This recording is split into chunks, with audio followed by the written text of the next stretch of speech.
आप सबको जय मसीह की। आज हम अपने तीसरे हफ्ते के चौथे दिन पर मिल रहे हैं इस 40 दिन के उपवास प्रार्थना के लिए, और इसका नाम है दर्शन और कबूली, जहाँ पर हम प्रभु के दिखाए हुए दर्शन को देखते देखते प्रभु के वचन से और उसमें मनन करते करते जो है हम उसकी कबूली और घोषणा करते करते आगे बढ़ते जाते हैं। मेरे प्रियो, आज हम जो है पतियों के बारे में बात कर रहे हैं। आज का मुद्दा है पति विद्यालय।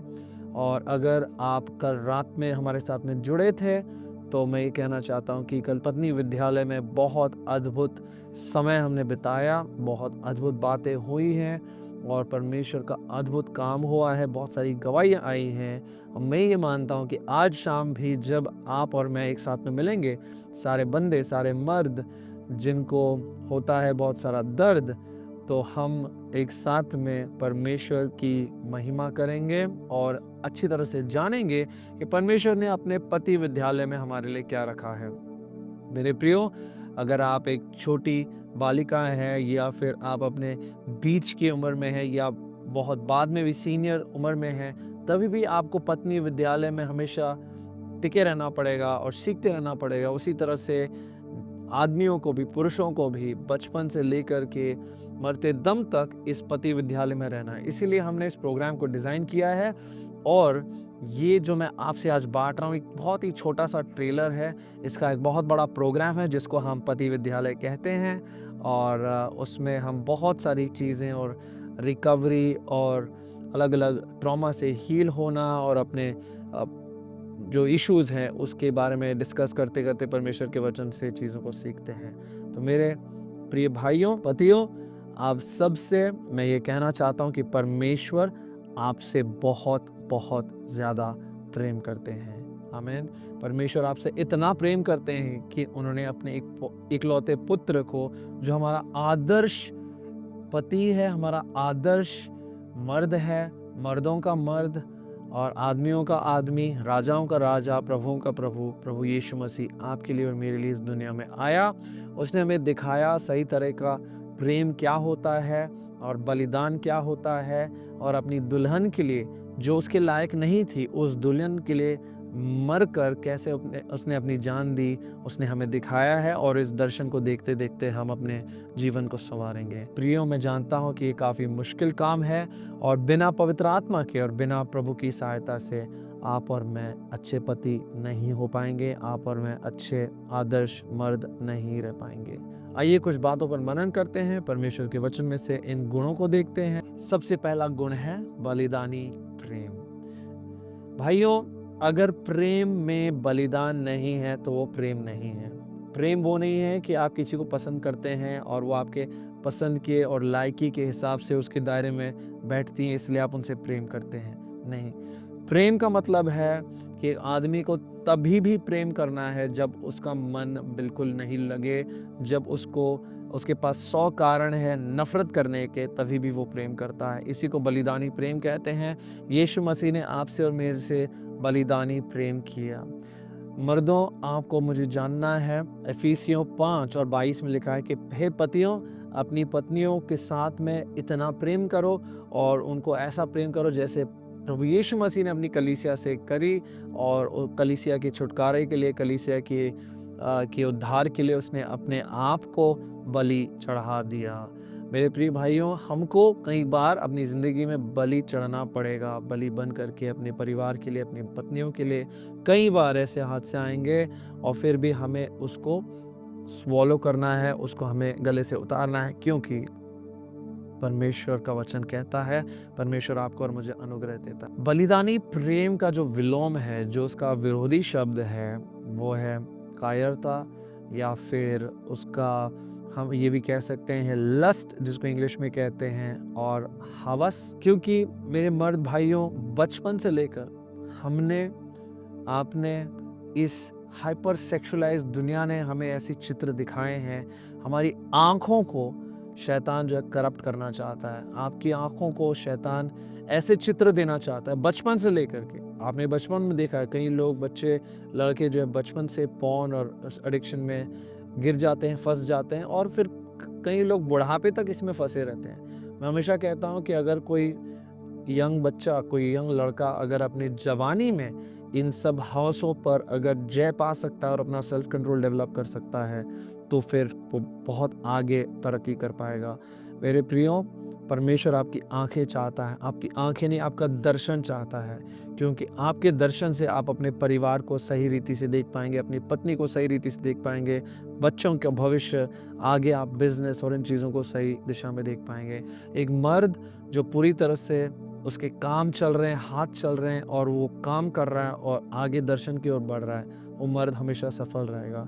किसी ने एक बार कहा था कि मर्द जो है ट्रक की तरह होती हैं, मर्द जो है ट्रक की तरह होते हैं कि बहुत ज़्यादा हेवी लोड पे ही वो सही दिशा में चल पाएंगे। अगर आप ट्रक को देखें, अगर खाली ट्रक जा रही है तो उस पर लोड ना हो तो यह हवा हिलेगी, लेकिन अगर उस पर जितना ज़्यादा लोड डाल दिया जाए उतना ही आदमी तरक्की करेगा और अच्छा करेगा। मेरे प्रिय पतियों, परमेश्वर आपसे कह रहा है कि बलिदानी प्रेम से अपनी पत्नी का और अपने बच्चों का ख्याल रखो, चाहे कितना भी क्यों ना इसमें संघर्ष करना पड़े, आपको और मेरे लिए बहुत ज़्यादा लाभदायक होने वाला है। चाहे कितना भी इसमें संघर्ष क्यों ना लगे, आगे बहुत ज़्यादा फायदेमंद होने जाएगा। मेरे प्रिय भाइयों, परमेश्वर आपको बुलाता है नम्रता से आगे लीड करने के लिए, नेतृत्व, अपने परिवार को आगे लीड करें, अपने परिवार को आगे रास्ता दिखाएं, अपने वाइफ्स को, अपनी पत्नियों को रास्ता दिखाएं। ऐसा हो सकता है कि पत्नियों को चीज़ समझने में टाइम लग रहा है, एक चीज़ आपको बार बार दोहराना पड़ रहा है और फिर भी उसे नहीं आ रहा है, वो तैयार होने में लेट हो रही है और आप बार बार उसको चिल्ला रहे हैं या बार बार आप इंतज़ार कर रहे हैं। मेरे प्रिय भाइयों, नम्रता से हमें आगे लीड करनी है। यीशु मसीह हमारा उदाहरण है कि उसने नम्रता से हमें लीड किया, उसने चिल्लाया, चीखा नहीं। आप देखेंगे हमेशा यीशु मसीह जो है फरीसियों पर बहुत ज़्यादा गुस्सा हुए, क्रोधित हुए, क्योंकि वो उनकी जो नेतृत्व थी, वो जिस तरह से लोगों को लीड कर रहे थे, वो बहुत ही ख़राब था और बहुत ही गलत तरीके से दबाव डाल डाल के लोगों को लीड कर रहे थे। यीशु मसीह लोगों पर दबाव नहीं डाल रहे थे। यीशु मसीह क्राउड्स पर और सारी भीड़ पर और भेड़ों पर जो है बहुत नम्रता से उनको लीड कर रहे थे। मेरे प्रिय भाइयों, हमको अगर अपनी फैमिलीज़ को लीड करना है, हाँ हो सकता है बच्चों को या पत्नी को चीज़ समझ नहीं आ रही, बात नहीं समझ आ रही है, लेकिन अगर आप दबाव डालते रहेंगे, गाली बकेंगे और बहुत ज़ोर से और क्रोध वाले भरे शब्द अगर आप वापरेंगे, यूज़ करेंगे, तो उनके लिए एक ट्रॉमा हो जाएगा, एक डर हो जाएगा और उस डर की वजह से वो आपको सही रीति से देख नहीं पाएंगे और आपके इंस्ट्रक्शंस को ले भी नहीं पाएंगे। पतियों, आपको अपनी पत्नियों के साथ में जो है नम्र नेतृत्व से पेश आना है। सम्मान और आदर, मेरे प्रियो, परमेश्वर ने पत्नी को दर्जा दिया है, आपके इक्वल का दर्जा दिया है। हालांकि आप एक लीडर हैं और आप परिवार को आगे चला रहे हैं, तब भी पत्नी जो है आपके उसी सेम लेवल के दर्जे के हैं। कई बार ऐसा होता है कि हमें ये एक्सेप्ट करने में मुश्किल होता है और कई बार हम अपना चलाते हैं, अपनी तरफ से लीड करना चाहते हैं, लेकिन इज्जत देते देते आपको मुझे बातों को कहना है, पत्नियों से, बच्चों से, क्योंकि परमेश्वर कभी भी आपकी इज्जत को घटाकर आपको कोई इंस्ट्रक्शन नहीं देता है। आप देखेंगे पवित्र आत्मा जब हमारे साथ में डील करता है, बहुत ही नम्रता से, बहुत ही टाइम ले करके वो आपको लीड करता है। नम्र नेतृत्व में मेरे प्रियो एक बात आपको समझना है कि बाइबल बताती है 1 कोरिन्थियों 11 और 3 में कि हर पुरुष का सर यीशु मसीह है और हर स्त्री का हेड यानी सर जो है उसका पति है। तो यहाँ पर एक हायरार्की है, एक लेवलिंग है। अगर आप यीशु मसीह के अधीन में नहीं रहेंगे तो ये मत अपेक्षा करें कि आपकी पत्नी आपके अधीन में रहेगी, क्योंकि पत्नी हमेशा उस जन के अधीन में रह पाएगी जो यीशु मसीह के अधीन में है। जब ये वाला मामला बिगड़ जाता है तो नीचे वाला मामला भी बिगड़ जाएगा और फैमिली जो है पूरी तरह से एक खराब स्थिति में चली जाएगी। मेरे प्रिय भाइयों, हमको हमेशा परमेश्वर के अधीन में चलते चलते आगे बढ़ना है ताकि हमारे फैमिली भी सही ट्रैक पर रहे। पोषण और स्नेह, मेरे प्रिय भाइयों, आपको और मुझे अपने पत्नियों का पोषण करना है और उनको स्नेह से आगे लीड करना है, उनको चेरिश करना है। अगर आप और मैं इस काम में फेल होते हैं तब पत्नियां जो है बाहर जाकर दूसरा काम ढूंढती हैं या हम वहाँ पर भटकेंगी, क्योंकि उनको पोषण और स्नेह की सख्त ज़रूरत है। ये पोषण और स्नेह अगर उनको अपने पति से नहीं मिल पाएगी तो ये बाहर जाकर इसको ढूंढेंगे। और इसीलिए कई परिवार टूटते हैं, बिगड़ जाते हैं, या फिर फाइनेंशियल इंस्टेबिलिटी होती है, या फिर फाइनेंस के चक्कर में जब बीवी बाहर जाती है क्योंकि आप उसको सही से पोषण नहीं दे पा रहे हैं, उसके बाद चीज़ें काफ़ी हद से बाहर जाती हैं। तो आपको समझना है कि अगर आप सही तरीके से अपनी पत्नी का ख्याल रख रहे हैं, उनका पोषण कर रहे हैं, अपने बच्चों का पोषण कर रहे हैं, तो उनको बाहर किसी प्रेम की ज़रूरत नहीं पड़ेगी। मेरे प्रियो, धैर्य और क्षमा के विषय में सीखेंगे। प्रभु चाहता है कि हम धैर्य और क्षमा को अपने अंदर में कल्टीवेट करें। कैसे हो पाएगा? ये तभी हो पाएगा जब आपका पवित्र आत्मा के साथ में रिश्ता है। आमीन। प्रभु का वचन कहता है कि फ्रूट ऑफ द स्पिरिट, जो पवित्र आत्मा का फल है, प्रेम, आनंद, शांति, धैर्य, ये सब बातें जो है पवित्र आत्मा के फल से आती हैं। तो जब आपका पवित्र आत्मा के साथ में एक व्यक्तिगत रिश्ता होगा, तब पवित्र आत्मा आपके अंदर धैर्य और शांतपन करेगा, लाएगा, और आप अपने पत्नी के लिए धैर्यशील होंगे। और इसका मतलब ये है कि पत्नी शायद थोड़ा सा टाइम ले चीज़ें समझने में, तभी आप जब गुस्सा नहीं होंगे, आप अपना होश नहीं खोएंगे। और ये तभी हो पाएगा जब हम पवित्र आत्मा के साथ में आगे चलेंगे। हाँ मेरे प्रियो, माफ़ी की भावना आदमियों के लिए, पुरुषों के लिए काफ़ी कठिन है। हाँ, लोग एक किसी विद्वान ने कहा कि पत्नियों के लिए क्षमा करना आसान है, लेकिन भूलना आसान नहीं है। पतियों के लिए भूलना आसान है, लेकिन क्षमा करना आसान नहीं है। हाँ भाइयों, हम बहुत जल्दी चीज़ों को भूल जाते हैं, किसकी क्या गलती थी हम जल्दी भूल जाते हैं, लेकिन हम माफ़ करना हमारे लिए काफ़ी कठिन हो जाता है, क्योंकि जब रिश्ते में दरार आ जाती है तब आदमी को माफ़ करना बहुत ही मुश्किल हो जाता है। लेकिन जब हम यीशु मसीह का उदाहरण देखते हैं, यीशु मसीह सूली पर अपने दोनों हाथों को फैलाए हुए उसने ये कहा, प्रभु इन्हें क्षमा कर, क्योंकि ये नहीं जानते कि क्या कर रहे हैं। ये ध्यान रखिए, आपकी पत्नी अगर ये समझ पाती कि वो क्या कर रही है, क्या गलत कर रही है, तो वो कभी करती ही नहीं। लेकिन क्योंकि उसे नहीं पता कि वो किस प्रकार का चोट आपको पहुंचा रही है, इसलिए वो कर रही है गलती में, अनजाने में जो गलतियां होती है उनका हम बड़ा महत्व, उसका बड़ा इशू ना बनाते हुए हमको माफ़ी की भावना में आगे बढ़ना है। अगर आप माफ़ करना नहीं सीखेंगे, तो बहुत सारे मर्द और खराब बदतर होते जाते हैं, क्योंकि अपने अंदर चीज़ों को दबा के रखते हैं। माफ़ करने वाले बहुत खुश रहते हैं और ज़िंदगी में आगे बढ़ पाएंगे। परमेश्वर आपको बुलाता है प्रबंध करने के लिए और सुरक्षा के लिए। आमीन। आप और मैं प्रोवाइडर्स हैं, और हमें अपने परिवार को प्रोवाइड करना है। मैंने देखा है बहुत सारे मर्द, जो उनकी पत्नियां जब उनकी सुनती नहीं है, तो वो पैसा रोक देते हैं, पैसा स्टॉप कर देते हैं, और इससे क्या होता है कि पत्नियों के लिए चीज़ें काफ़ी मुश्किल हो जाती हैं।